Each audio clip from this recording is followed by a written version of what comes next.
Kalimera, kalispera, kalinichta. No matter where in this wild, wacky, and sometimes wonderful world you might be, thank you for making the Highbury Squad part of your day. Well, it's the big one. And I always look forward to my annual chat with this legend. But which team has the edge? Let's rock and roll, squaddies.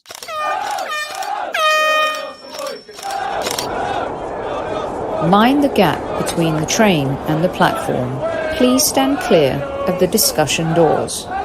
The next stop is Highbury Squad.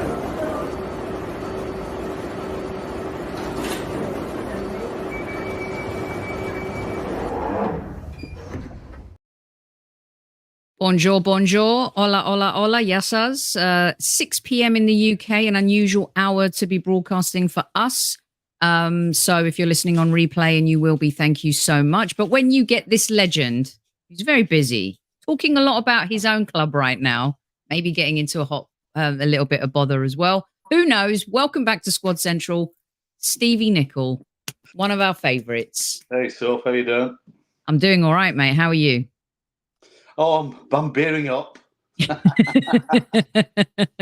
You're surviving. Listen, I had a whole bunch of stuff to throw at you because what I love about when we have our conversations is your perspective on the Arsenal. And I feel like there's a little bit of comparative narrative happening for me, in particular with Slot coming in, taking over from a legend. You know, Arteta came in after Emery, of course, didn't take over right away from Wenger. But it feels like there's this buzz going with Liverpool right now, and maybe I'll get to the comparison there. But actually, let me just ask you that right now. It feels a little bit like how our improbable 2022 season kicked off. Do you see that at all? Do you think Liverpool are more ahead than you expected them to be post Jurgen Klopp? Yes. Yeah, I don't think anybody could have confidently turned around and said that Liverpool will be sitting top of the league after, 9-10 games, is it? Mm-hmm. I don't think anybody would have said that. I think everybody understood that there would be some sort of adjustment, certainly the way they played. You know, there are not too many teams have managers that play the game the way Klopp wants it, at 100 miles an hour. So there was always going to be a little shift somewhere.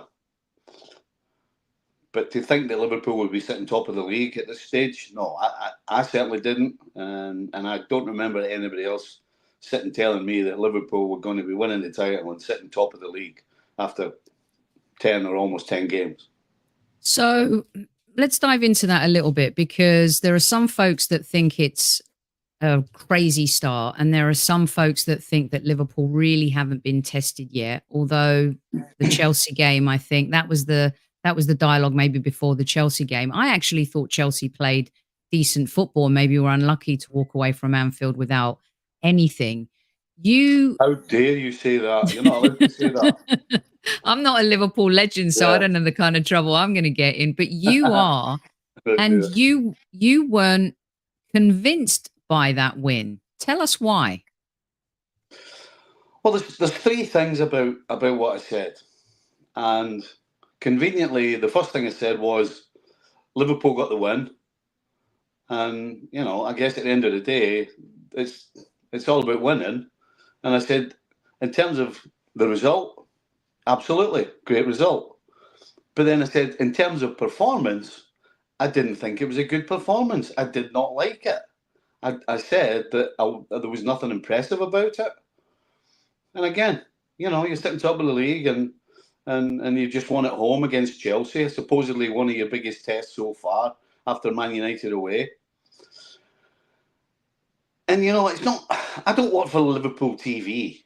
You know, I think fans need to remember that when we talk about the games, and certainly the way I talk about the games, including Liverpool games, is I work for ESPN, and my job is to explain what happened on the field. So all these crackpots coming out and telling me that I don't like Liverpool and why am I against Liverpool? I'm not. I'm explaining to viewers on our show what happened.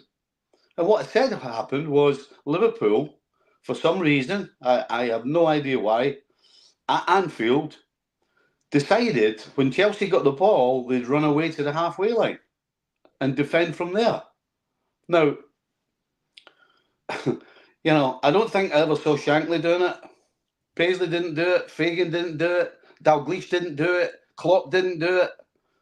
And all of these names have got one thing in common. They all won titles at Liverpool, league titles, that all the other managers haven't done. And so my biggest problem was that we're at Anfield, we're at home against a good team. They've done pretty well, but they're not special. And if anything, Chelsea's biggest problem is playing from out the back, particularly the goalkeeper who looks uncomfortable. And so why we're not in their face putting pressure on them, I couldn't understand it. And then the other thing I said is, well, okay, if that's the way you're going to go about it and you're going to run back to the halfway line and be solid, because that's the reason you do it, so that you don't give the opposition anything. Well, if you're going to do that, then do it well.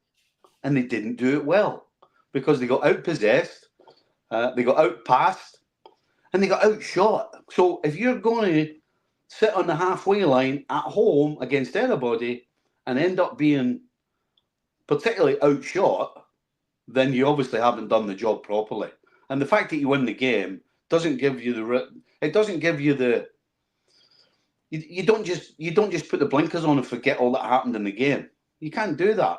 And certainly I can't do that, and I won't do that. And so, quite honestly, Chelsea didn't deserve to lose the game.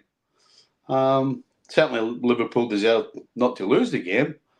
But just the whole performance, I don't think was Liverpool-esque. Certainly not at home, and that's what I was disappointed about. But as I said, apparently you're not allowed to criticise your team.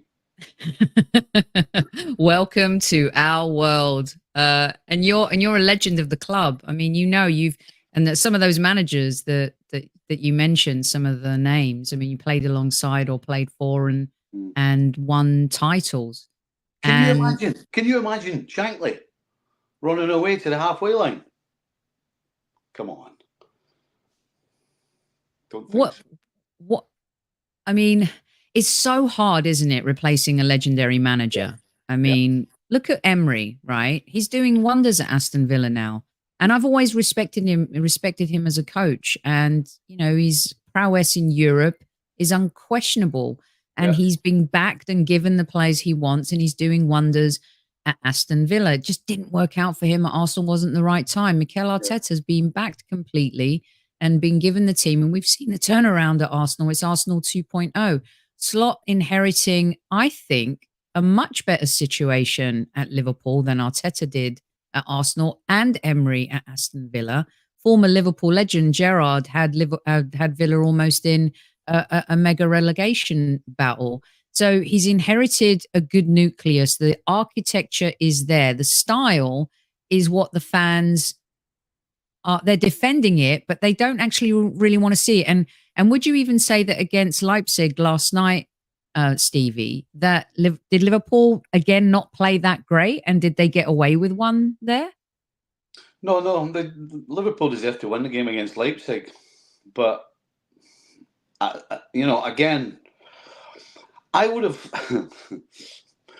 call me old-fashioned, but I would have thought at Anfield against Chelsea, Liverpool would have tried to play a game of football against them and outplay them at Anfield. Mm-hmm. And I would have thought going to Leipzig, you're a little more cautious and maybe defend a bit deeper, and because you're away in Europe. And it turned out the opposite. Liverpool just turned up at Leipzig yesterday and played. And they outplayed Leipzig. Leipzig had two good chances in the game, let's say. Keller made a save from a deflection, and he had a one-on-one. Liverpool could have had six. Galacci and Goal had made at least three fantastic saves. McAllister's hit the bar. It should have been a comfortable victory. But they've gone to Leipzig and played football and opened up and attacked, and it was an open game. and so I can't get my head around it. You know, as I said, I would have thought it would have been the opposite way about. When you're at Yeah. home, particularly at Anfield, everybody generally hates going to Anfield. You know when you go there, you're going to get again, and so that's why it just didn't sit well with me. It didn't sit well with me that Liverpool defended from the halfway line. Okay, so you bring up a good point, and my question about have they really been tested yet? I thought they were against Chelsea. You talk about playing a little bit too defensive at home. Now, this is a problem that Arsenal fans have, and a majority of them. I don't want to get stuck into the fans that are asking for Mikel Arteta's head. We're not even going to go there because it's just Wow. absolute nonsense. Do you believe that? It's just ridiculous. It's ridiculous. But we have faced adversity. The 10 men, three red cards. He's had to adapt.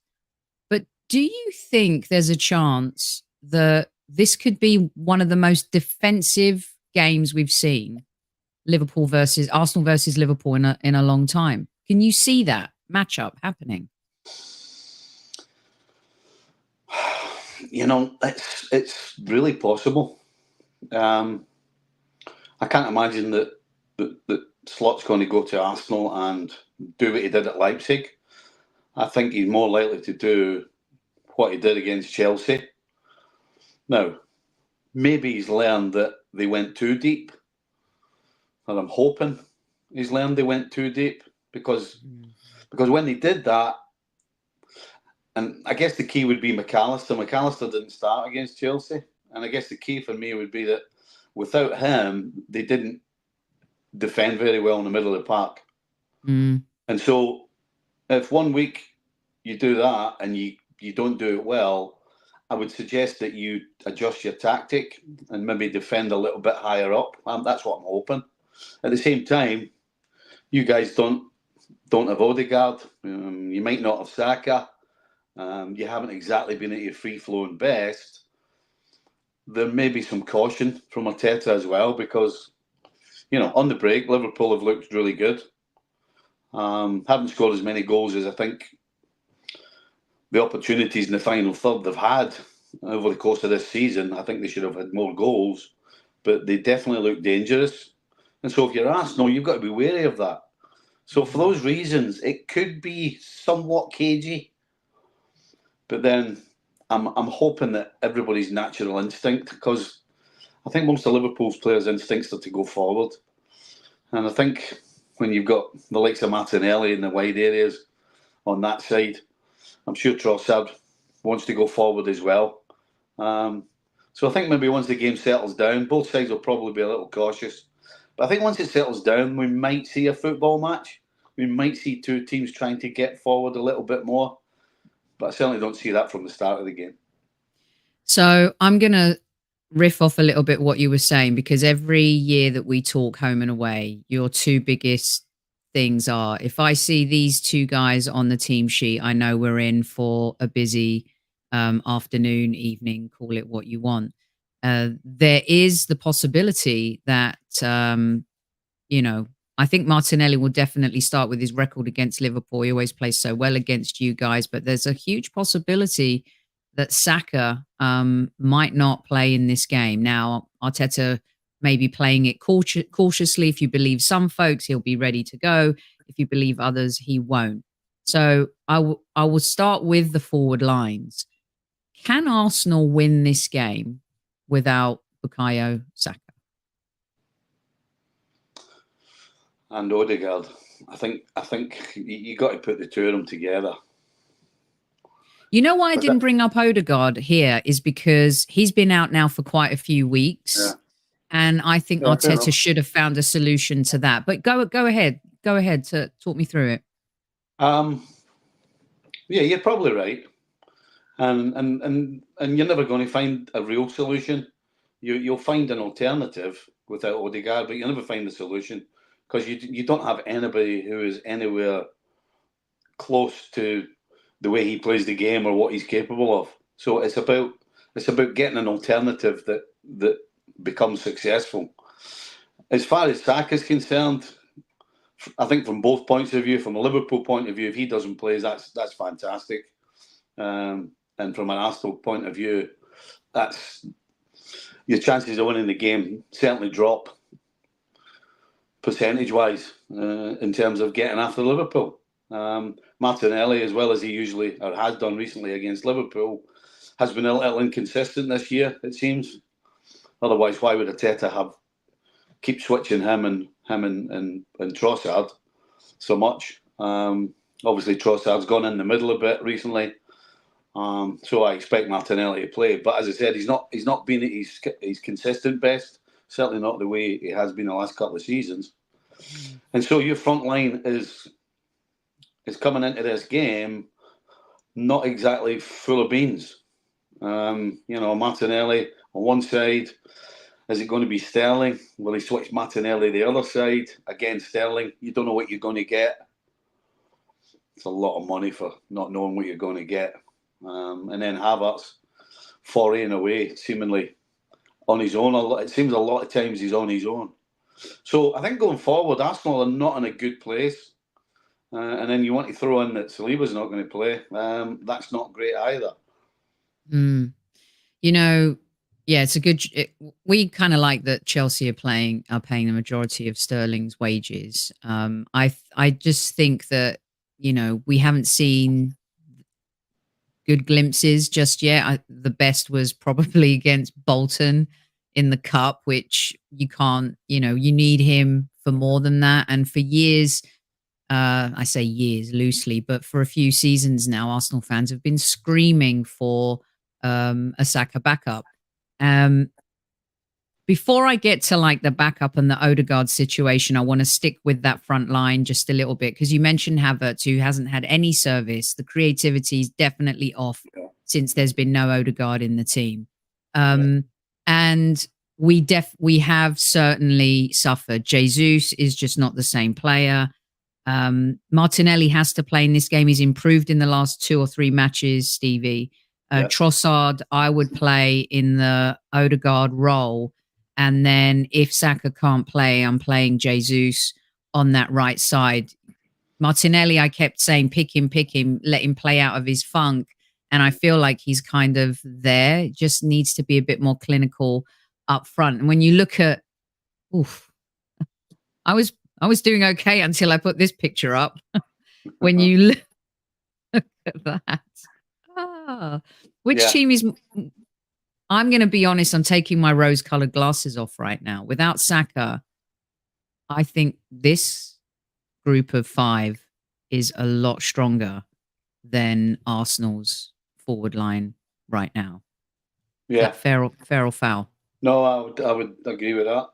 Obviously, Jota won't be there, but, it's... I mean, there's a real diversity there on what you get. If you play Gakpo on the left, then he's full of energy, certainly right now, and he'll run at you, as will Diaz. Salah on the other side. I mean, again, if you're playing against him, you're hoping he's having one of those days that he doesn't have very often, because he can cut you open and kill you in a second. Having done nothing for so long, all of a sudden the next minute you're kicking the ball off again from the halfway line because he's just done something to put the ball in the net or made it for somebody else. Nunez, again, he gives you the work rate, he gives you the strength, he gives you power, he wants to run in behind, and he can finish. Not as well as we'd hope, but he can finish. Liverpool going forward, I think, are in a better spot than Arsenal. Arsenal are trying. It feels like Arsenal are trying to patch theirs together right now, whereas Liverpool's is who do we pick? I've got choices here. I think too, because in that Bournemouth game, Arteta went with Partey, Marino, and Rice in midfield, and some fans felt that was very not negative, but way too defensive than needed. Even though Marino can be, progressive midfielder, we also have the issue when I put this picture up of your boys is not only is there no Odegaard, there could be no Saka. Saliba is out because of the red card, but there's a chance that Timber won't play either.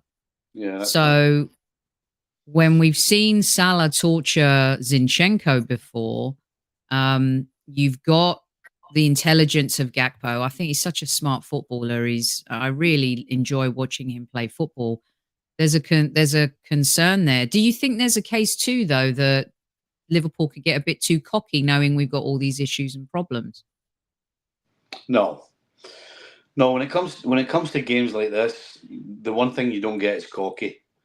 There's always that little thing in the back of your mind of, what if we're not at our best? What if we're not? Which is a good thing. Keeps you on your toes. I don't think there's going to be any sort of cockiness at all.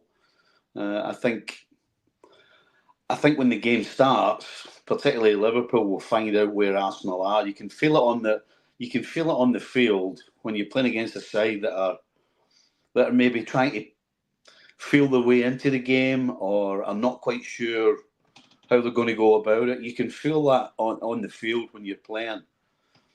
And I guess Liverpool are going to have to, when they figure that out, I'm hoping that Slot will, if that doubt is there in Arsenal, even though they're at home, I'm hoping that Slot gives them the opportunity to take advantage of it and go forward. That is the one question I don't have the answer to, because of what happened last week at home against Chelsea. Because I just don't see how, as I said at the start, I don't see how you can sit in a halfway line against Chelsea at home and do the opposite against Arsenal. But I hope that wherever he finds his defensive line, he's given them the green light to take advantage of any sort of smell of fear in Arsenal, and go for it and push forward. That's what I'm hoping. But again, right now it's only hope because of what happened. Yeah. Just because of what happened. I would have said to you that, where I feel this game will be won and lost, I would have, put all of my money behind our defense. But, we're missing potentially 2 key players if Timber can't play. That's a problem. In the midfield, we're missing Odegaard, and it is evident now, game by game, Stevie, just how much Arsenal miss Odegaard. Yeah. Anyone who ever doubted him, shame on you. And I hope that you're looking at yourself in the mirror and saying, I'm sorry, Martin, I didn't mean it. Then you look at the creativity from that point of view, and also what Saka does in a game. Not only his creativity, receiving the ball, taking 2-3 players with him when he does have the ball, opening up spaces for everybody else. Just that Jesus and Sterling just can't offer that or replicate that. So, and defensively, when you're playing against what they're going to be against, as opposed to Saka and Odegaard and a Martinelli flying, it's a completely different mindset from a defensive point of view, because you're not as scared. You're playing the game with a different mindset. Instead of defending with, right, where's Saka, where's Odegaard, who's got Martinelli, you're thinking more about your own team, because you don't quite have that fear that if the ball's turned over or you're up against it, you don't have that same fear as you would had you had your starting 11. Mm-hmm. Which is why I feel like this situation in the midfield McAllister's going to be fit for the game. Is that what they're saying, Steve? Yeah. The question, should the Arsenal fear Liverpool's midfield? I would say when you look at these 3, they've been very impressive this season. There's no doubt about that. We also know that Declan Rice on his day can match up to anybody. I think Thomas Partey has played. I thought he was one of our better players in a very poor Champions League performance. I think that he's overperformed for what we expect of him at this point. And Marino, I just don't think we've seen the best of yet. Starts, doesn't, in and out, too early. He's just gotten into the Premier League. I feel like this midfield area is, for the first time, maybe, because it's always been about our speed, our flanks, your defense. Can Saka and Martinelli torture you? Our defense has always been there to hold. So I feel like the midfield battle is going to be the one where the game could be won and lost. What are your thoughts on that? Yeah, I agree. I think the mindset is definitely different than it has been previously. No question. And I think the fact that you don't have Saliba, if I'm Arteta, I'm thinking at the very least I need to be strong in the middle of the park. You know, I don't think Arteta is going to take a chance and not be strong in the middle, because he knows if you lose the middle of the park, then all the things we've been talking about Liverpool going forward can come to fruition. So I think there's no question he'll be hoping that his front players can get him something, but he'll be absolutely desperate for the boys in the middle of the park to maybe not dominate, but certainly be strong and stop Liverpool getting to whoever's going to play centre back. And that's the question: who's going to play? I mean, Keogh Ward the other night, I saw the game, and he looked off the pace, to be honest. He didn't look comfortable. He didn't look confident. I mean, what's your other options if you don't play Keogh Ward? Do you move Calafiori into the middle? Calafiori looks like he's going to be good to go. Then who do you play at left back then? So, well, I would play Calafiori at left back. I'd play Gabriel XL in his position. I'd play Ben White in the centre back position. And help me out, squaddies. I don't know. Is Thomas Partey going to have to play right back? Then what happens to the midfield? I don't think he can afford to do that. It could be a situation where you see some people have even suggested Declan Rice play at the back, but it could be Zinchenko, Calafiori, Gabriel, Ben White. That could be a scenario. And people are afraid of the Zinchenko thing because people, you know what, Zinchenko's career at Arsenal with Arsenal fans has never been the same since that mistake against your mob a couple of seasons ago. And he's the new he was the scapegoat last season. They tried to make Martinelli a bit of a scapegoat early this season. But Kivior, he didn't play well in that Bayern Munich semi-final match, Stevie. Never saw the light of day for a while. Then kind of came back into the circle of trust, as Robert De Niro would say, meet the Fockers. And now, you know, he wasn't great. And I started backing him and geeing him up and saying we need to start appreciating these bench players and what they offer. But yeah, that would be the scenario. And I'm sure you're salivating at the idea of maybe Zinchenko playing at left back. Well, I wouldn't have a problem with Zinchenko at left back against Salah. No, you're probably right. But it doesn't look to. I mean, it looks like that's the only option. And again, because of what's going on at the back, excuse me, that's even more reason to make sure that in the middle of the park you're solid, and don't give a lot away. So again, it's going to be strength in the middle of the park, hoping that your forwards can give you something.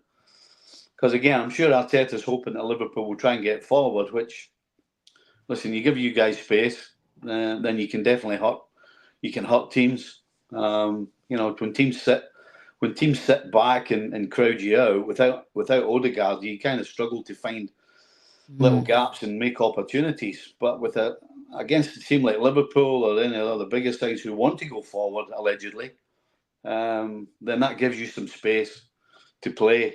And there's no question you've got talent, but it's just not the talent that you wanted on this particular day in this particular fixture. No. Okay, so I've got a couple more for Stevie before we let him go. Please hit that like button. Total legend here, giving us the insider-outsider perspective on the Arsenal and also an honest take on Liverpool's season so far. So I'm being told that Calafiori might not play, which is hugely concerning. So, yeah. But that leads me to a comment here in our things chat. Are getting better. As we speak, things are getting better. I'm never inviting you on this show ever again. Have a sip of your tea. Right.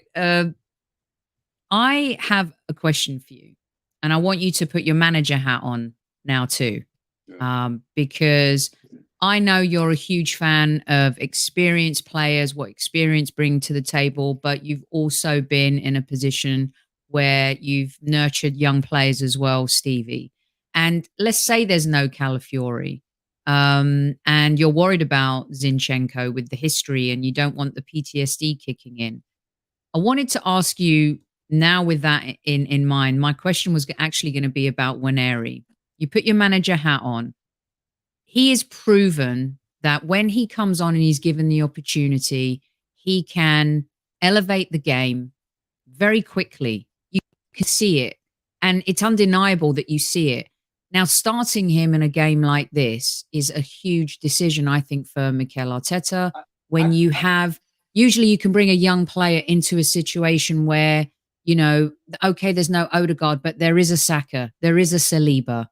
And we've seen this happen before with young Arsenal players where they've been thrown in, but they haven't had the core, the nucleus around them to help them, you know, put in the performance that is expected given their talent. If you're Mikel Arteta and with your manager hat on, would you start Waneri? And if there is an issue at left back, would you throw in Lewis Skelly, who wasn't afraid to go up head to head with Haaland in that game at Manchester City? What would you do? I think what I would do is pretty straightforward. I think if you've got 10 of your 11, I think you can play a young guy in a game like this. But if you don't have your other 10, then what you're doing is you're exposing somebody who you don't know whether they're capable of handling this sort of game or not. You're exposing them. Mm-hmm. And so it becomes a 50-50 then. I don't know whether Arteta's in a position where he can go 50-50 on something, you know. So no, I wouldn't. I would rely on some experience and rely on the experience to figure it out.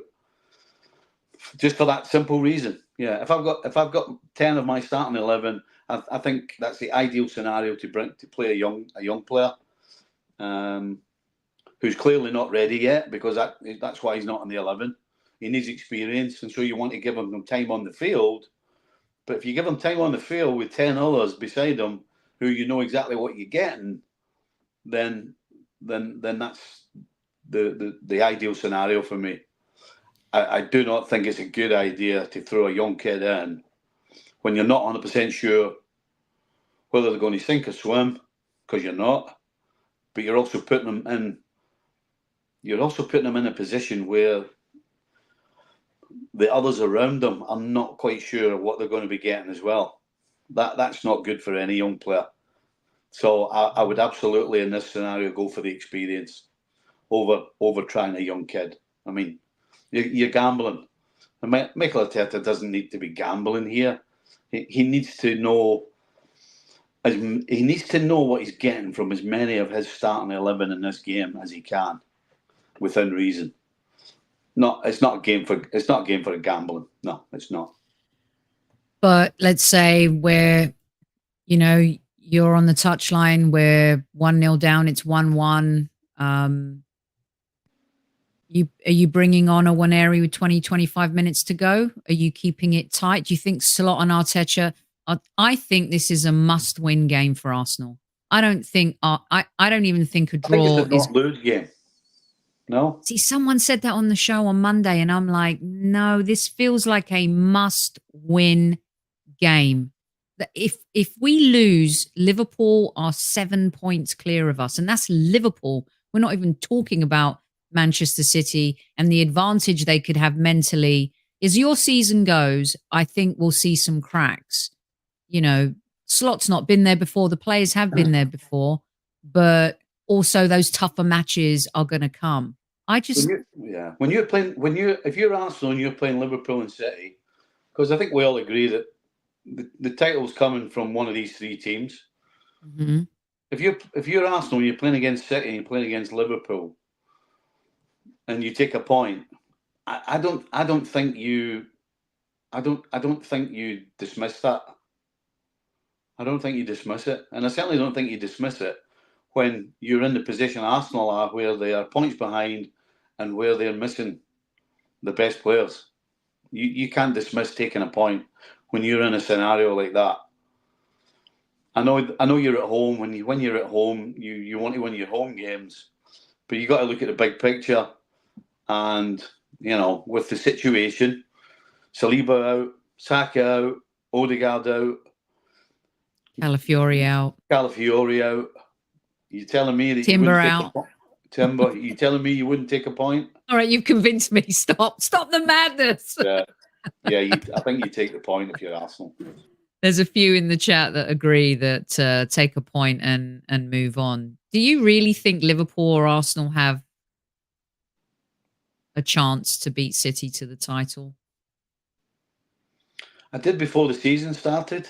I thought Arsenal had but you can't legislate for losing 2, 3. You can't legislate for losing 3 of your best players. I mean, you just can't. And you can't legislate for somebody as sensible, as smart, as experienced as Declan Rice doing something stupid and getting sent off. And you can't legislate for, 2 weeks later, Trossard making the same stupid mistake. You can't legislate for that. When you look at it on paper, before the ball was kicked, I thought Arsenal were in a good position to absolutely have a go in knocking Manchester City off the perch. At Liverpool, we didn't know because of the change in manager. I think we still are not quite certain of what Liverpool are all about. They're certainly not the rock and roll stuff under Klopp. And last weekend, it was a bit of a head scratcher because they were so defensive. I'm going to assume Liverpool are trying to get somewhere in between the two, but we still don't know. And so, right now, looking at it, looking where everybody sits, City are favourites. Yeah, they certainly are. And we started off, if you remember, we weren't great at the start of last season either. And then that Dubai trip happened. And then the loss against Fulham and West Ham over Christmas. And then after that, we just went on an incredible run, lost the league by 2 points. So I have faith, although these are significant injuries and these players are just not, they're not fringe players. You're talking about the spine of our team, and you're right. Yeah, and it can't be easy for it. And a lot of fans will say, well, you should have spent more in the summer and da-da-da. But you've got multiple players in Calafiori. Tomiyasu is just a broken player, it seems. He's always injured. Timber was recovering from a major injury. So there's going to be some moments where maybe, he's not there to be able to play 90 minutes every week. Steve. He started really well as Timber. He did. He's so good. He's such a good player. And Saka is worn out. And I think Declan Rice is worn out. They've played a lot of football. Yeah. I mean, when you look at some of your, Salah can go up and down. Like you guys had played a lot of football because you were, going towards the end of the Champions League. You're in the Club World Cup. Your players are playing in whether it's Copa America, whether it's the Euros. I mean, it's really there's a lot of football. It's ridiculous, absolute nonsense. And they don't. The worrying thing about it is FIFA, UEFA, all of these bodies, they don't care. They all keep talking about it, but all they do is add more games. I mean, they don't care. And this new Champions League format has got nothing. The setup of the Champions League format has nothing to do with the advancement of the game. It's to do with more games and more money. And they come up with some claptrap. And this Club World Cup, I mean, the clubs have to find a way of hitting this thing on the head. Because but Messi's going to playing it, Stevie. Messi. Sorry? Messi's playing in it now. Yeah, well, I wouldn't be. No, I mean, I don't think the other teams in MLS are not going to, in my opinion, sit down and just take this on the chin, because winning the Supporters' Shield in the past doesn't mean anything in America. It's MLS Cup, and you've also got CONCACAF champions in Seattle. But again, they're thrown into Miami ahead of them, and then whoever wins the MLS Cup. I mean, excuse me, if Inter Miami wins the MLS Cup, then it probably will happen, because you can't argue, because the MLS Cup is the biggest tournament in the country. But if they don't, then they might have a problem. But anyway, that's by the by. The fact is that the bodies don't care. They're making the players play all these games. And what's going to happen is, this time next year, you and I are going to be talking about who's not playing as opposed to who's playing, because they're either injured or run out of gas. Yeah. And you're so right. All of it's money and whatever. And that whole announcement, the supporter shield, for those that don't know, you win the supporter shield out of the 2 divisions. Stevie's managed, Doesn't in matter. MLS. Yeah, nobody used to care, and now I'm winning MLS Cup. Seattle should be pissed. There should be a lot of teams that, well, Seattle not, but there'll be a lot of teams that are, and it's just ridiculous. It really is. Right. We're going to have to get you out on your prediction. It's a tough one, because part of me thinks that when I heard your comments about the Chelsea game, I was like, wow, are we overly thinking this? But then as I sit here and I talk to you about the potential of no Timber as well, no Saka, there isn't Saliba, there's no Calafiori, there's no Odegaard. You scared the bejesus out of me. Yeah, the longer we've talked, the more confident I've become, and I'm actually thinking about how they're going to go about it now, as opposed to generally normally what you would do, or what I would do, is worry about Arsenal. How are we going to deal with this? How are we going to deal with that? Having sat here and talked about who's not playing for Arsenal, I'm thinking, how are we going to go about winning this game? That's my thinking has shifted quite a bit from being confident we can win the game to how are we going to go about winning it? Because all the questions seem to be on Arsenal. What do they do? What are they going to do? What are they going to do? Who are they going to play? I think most Liverpool fans, if you give them a pen and paper right now, they could tell you who's starting, who's not. Arsenal is another ball game. You're just not quite sure. So that's right off the bat before the ball's kicked. That's advantage Liverpool. So yeah, the more we talk, the more confident I'm becoming, but cautiously confident. So you're going for the win, is what you're saying? No, it's you can't just turn around and say, yeah, we're going to beat Arsenal at the Emirates.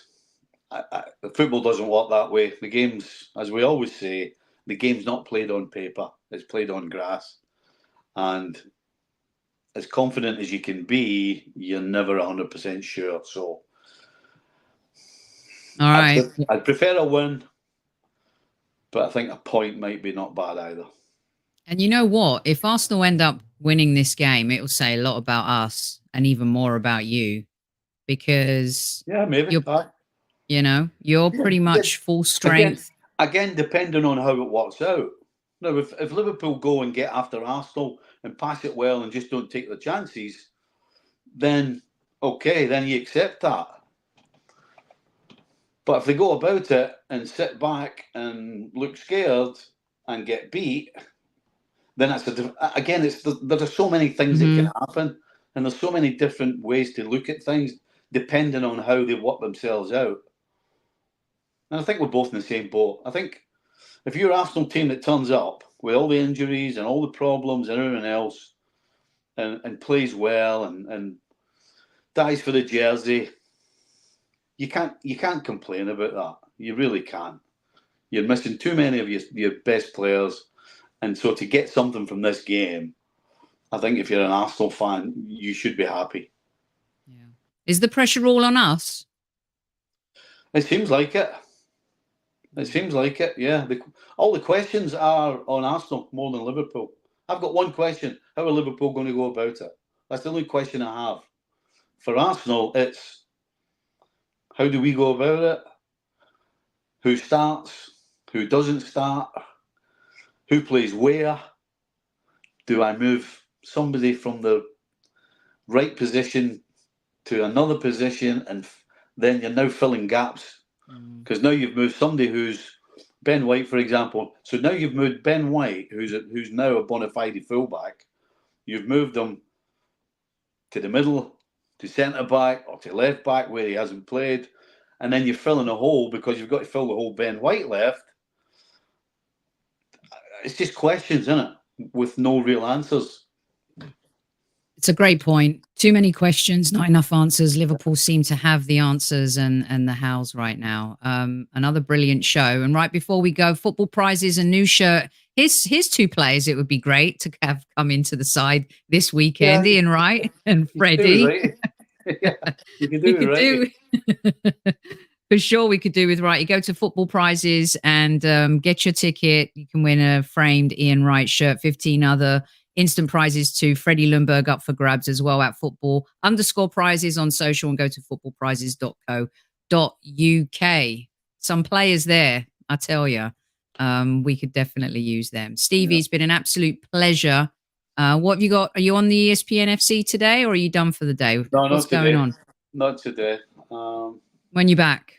Tomorrow. Back tomorrow.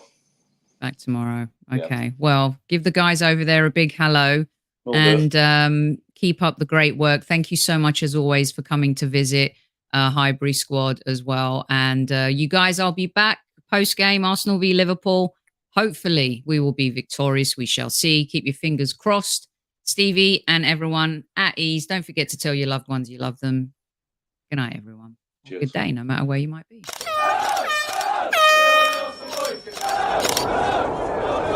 Mind the gap between the train and the platform. Please stand clear of the discussion doors. The next stop is Highbury Squad.